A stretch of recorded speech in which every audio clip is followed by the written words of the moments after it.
Pour avoir un couple équilibré, les filles, il faut avant tout que vous incarniez à fond vos énergies féminines. Et on pose souvent la question de comment on fait. Ça a été une question que je me suis posée pendant des années. Déjà pour revenir à une notion de base, la féminité, le féminin sacré, s'il y a bien un mot synonyme de cette notion, c'est la douceur, la chaleur. Par exemple, si on doit parler de l'image d'un foyer, on retrouve polarité masculine et féminine. Le masculin serait un petit peu les murs du foyer qui vient protéger, mettre en sécurité, mais qui initie également et met des actions en place pour protéger encore davantage son foyer, le nourrir à un niveau physique, matériel, palpable, là où la femme, elle, porte chaleur, réconfort, douceur, compréhension, subtilité, intuition, créativité. C'est comme si l'homme apportait le bois et la femme entretenait le feu quelque part. Et ici, j'avais envie de vous donner quelques conseils pour développer encore davantage votre féminin sacré. Déjà, une femme qui est féminine, ça se ressent vraiment à travers le timbre de sa voix, la manière dont elle pose ses mots, les mots qu'elle utilise. Par exemple, si vous êtes très vulgaire, ça va changer toute votre posture, même la manière dont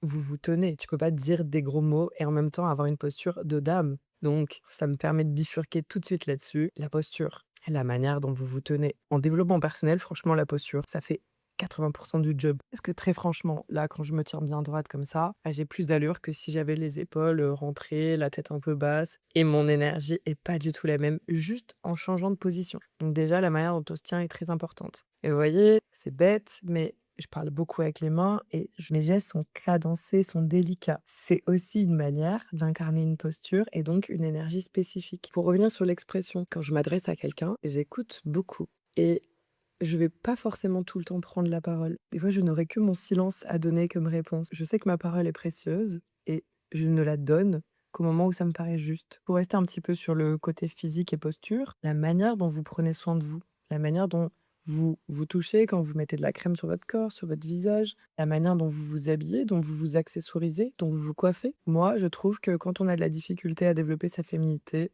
c'est vraiment super aidant que de se préparer un petit peu tous les jours. Vous voyez, là, moi, par exemple, je suis pas du tout maquillée. Par contre, j'ai des accessoires, je suis un petit peu habillée, je suis coiffée, vite fait, mais c'est joli, c'est féminin. Et le simple fait d'être un minimum apprêtée, pareil, ça aide à tenir une posture, beaucoup plus, haute, j'ai envie de dire. Là, on est dimanche, si je reste en pyjama toute la journée, c'est super, j'ai le droit, c'est chill. Et si je suis en quête de réactiver justement mon énergie féminine, c'est même des moments où je peux me servir de l'habillement pour incarner quelque chose de plus subtil dans ma féminité profonde. Globalement, être soigné, ça c'est cadeau. Et même quand tu es en relation depuis longtemps, même quand tu vas pas forcément sortir de chez toi, tu peux toujours être très élégante, très soignée. Ensuite, il y a également des activités qui peuvent t'aider à développer ta féminité. Alors là,